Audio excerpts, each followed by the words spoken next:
Madam గారు ఈరోజు ఏదైతే 10th క్లాస్ రిజల్ట్ చూసాం దాని ఫలితాలను ఎలా చూడొచ్చు అంటారు? నిజంగానే విద్యా వ్యవస్థలో సంస్కరణల భాగంగా వచ్చినాయి అంటారా? ఎలా అండి? కొంచెం ఇటు తిరగండి. లోకేష్ బాబు గారు విద్యాశాఖ మంత్రిగా ఆయన ఎన్నో సంస్కరణలు తీసుకొచ్చారండి. దానికి ఫలితమే ఈ సంవత్సరం చూశారు. మనం 100 రోజుల ప్రోగ్రాం పెట్టారు ఆయన. ఆ సందర్భంగా కొన్ని గవర్నమెంట్ స్కూల్స్లో ప్రతి ఒక్క స్టూడెంట్ 600కి 590, 592, 585 అలా హైయెస్ట్ మార్క్స్ ఆయన తీసుకున్నారు. అలాగే టీచర్స్ కూడా ఎంతో డెడికేటెడ్గా పిల్లలందరినీ కూడా ఒక మెడికల్ లాగా తయారు చేశారు.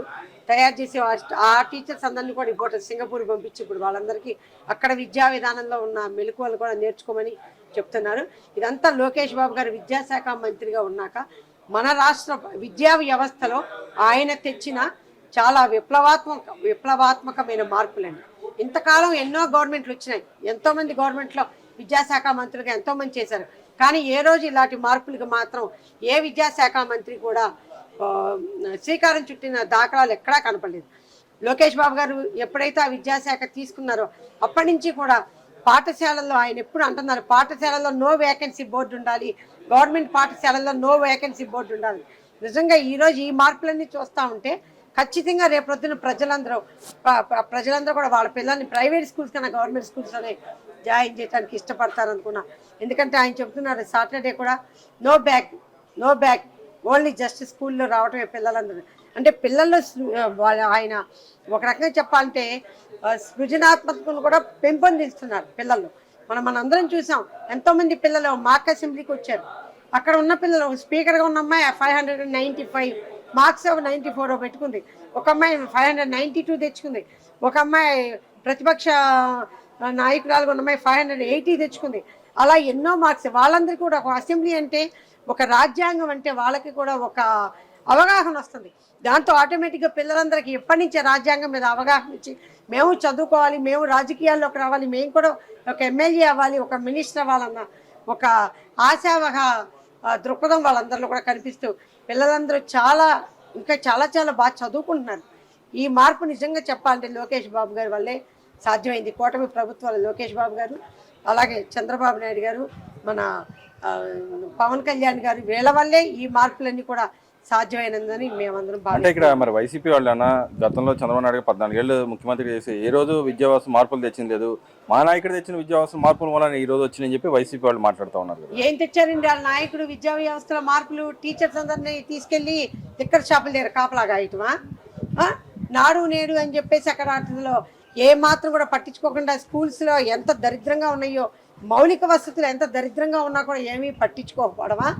టీచర్స్ అందరిని తీసుకొచ్చి లిక్కర్ షాపుల దగ్గర కరోనా టైంలో ఒక కాపలాదారుల కింద కాపలాగా ఇటువా? ఈయన తెచ్చిన విద్యా వ్యవస్థల మార్పులు, అమ్మఒడి పథకం అని చెప్పేసి అందరికీ ఇస్తానని చెప్పి ఒక్క స్టూడెంట్కి ఇవ్వటం, వీళ్ళు తెచ్చిన విప్లవాత్మక మార్పుల వీళ్ళు తెచ్చిన వీళ్ళ నాయకుడు తెచ్చిన మార్పులు. వీటి వలన ఆ రోజు ఎంతమంది పిల్లలు జీవితాలు నాశనం అయిపోయినాయండి. ఎంతమంది పాస్ అయ్యారు, ఎంతోమంది ఫెయిల్ అయ్యారు, ఎన్నో సబ్జెక్ట్స్ ఫెయిల్ అయ్యారు. అసలు ఆ టైంలో అసలు టీచర్స్ కూడా సరిగ్గా పట్టించుకోవాలి స్టూడెంట్స్ గురించి. అలా వీళ్ళు తెచ్చిన విప్లవాత్మైన మార్పు అదనమాట. అది అంటే ఇక్కడ మనం చూసుకుంటే ఆయన ఇంకో మాట కూడా మేము తెచ్చిన డిజిటల్ క్లాసులు కానీ ఇటు పక్కన టీచర్లు కూడా మేము రిక్రూట్మెంట్ చేసాం, వాళ్ళ వల్ల కూడా ఈ మార్పులు వచ్చినాయని చెప్పి వాళ్ళు మాట్లాడుతూ ఉన్నారు. నిజంగానే డిజిటల్ క్లాసుల వల్ల కూడా ఈ మార్పు వచ్చిందని వాళ్ళు అంటున్న దానికి నిజంగానే జరిగిందంటారు, లేకపోతే ఉత్సవ విగ్రహాల్లో మిగిలిపోయి అంటారు? కాంట్రాక్టులకి ఇచ్చి ఉత్సవ విగ్రహాలు డిజిటల్ క్లాస్ ఏం తెచ్చారండి? ఏమి డిజిటల్ క్లాసులు రెడీ అయినాయి వాళ్ళ టైంలో? వాళ్ళ టీచర్స్నే అసలు ఒక ఉత్సవ విగ్రహాలాగా తయారైపోయారు. టీచర్స్ అందరూ కూడా ఎవరి కాళ్ళు స్టూడెంట్స్తో బాత్రూమ్లు గడిగించడం, స్టూడెంట్స్తో ఆ పనులు ఈ పనులు చేయించుకోవడం అవన్నీ చేశారు వాళ్ళ గవర్నమెంట్లో. స్టూడెంట్స్ని కూడా వాళ్ళు టీచర్స్ కొంతమంది బానిసల్లాగా చూశారు స్టూడెంట్స్ని. అదా వీళ్ళు తెచ్చిన మార్పులు? ఏం మార్పులు తెచ్చారు వీళ్ళు ఆ రోజుల్లో? మరి ఇంతగా మరి రిజల్ట్స్లో ఇంత ఇది కనపడలేదే మనకి, ఇంత పర్సంటేజ్ కనపడలేదే, ఇంత పాస్ అయిన ఇంత పర్సంటేజ్ రాలేదే రిజల్ట్స్లో. ఈరోజు ఎందుకు వచ్చింది ఇంత పర్సంటేజ్? ఒక రకంగా చెప్పాలి, ఆంధ్రప్రదేశ్లో ఉన్న స్టూడెంట్స్ ఎంతమంది ఎంత ఇదిగా పాస్ అయ్యారండి. ప్రతి వాళ్ళు కూడా టీచర్స్ అందరూ ఎంత బాగా వర్క్ చేస్తున్నారు. గవర్నమెంట్ టీచర్స్ అందరూ కూడా ఒక డెడికేటెడ్గా వర్క్ చేస్తున్నారు ఈ రోజున.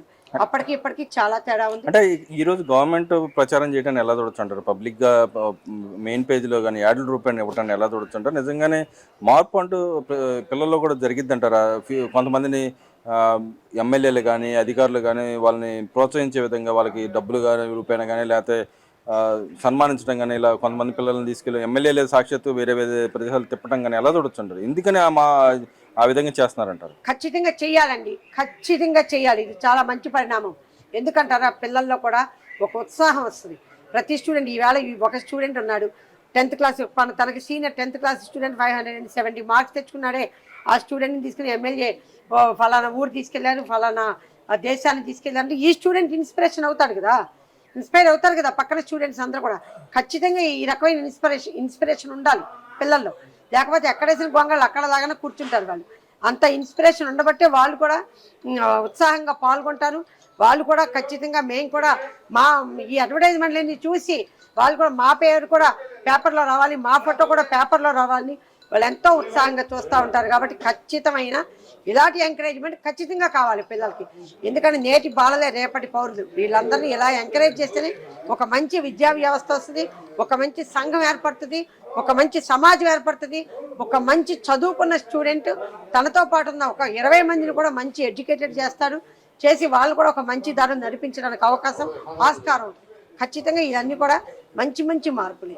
అదేవిధంగా మేడం ఫైనల్గా అయితే తమిళనాడు రాజకీయాల్లో మా నాయకుడు ఫోటో పెట్టుకుని ఉన్న విజయ్ గారు గెలిచారు, ఈ క్రెడిట్ అంతా మా జగన్మోహన్ రెడ్డి గారి మూలాన జరిగింది, ఆయన గెలవడానికి కూడా కారణం మేమే అని చెప్పి మాట్లాడుతూ ఉన్నారు. నిజంగానే అటు ఏదైతే తమిళనాడు రాజకీయాల్లో జగన్మోహన్ రెడ్డి గారి పాత్ర ఉందంటారు అసలు?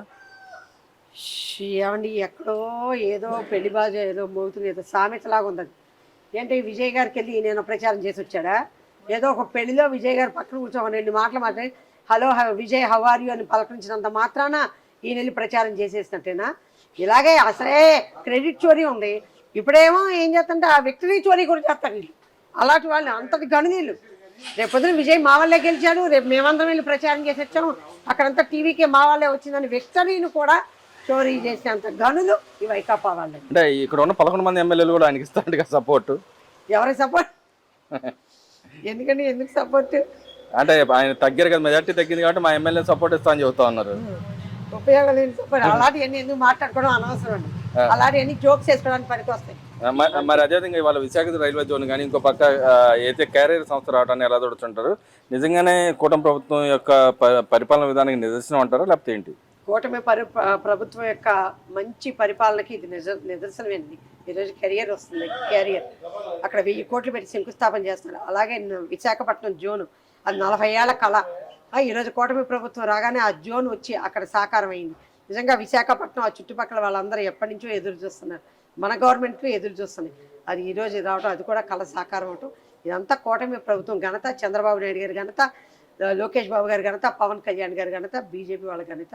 బీజేపీ వాళ్ళు కూడా మనకు మంచి సపోర్ట్ ఉంటుందో ఈరోజు మన రాష్ట్రంలో డబుల్ ఇంజిన్ సర్కార్ ఇంత ప్రగతి పదంలో దూసుకెళ్ళిపోతాం.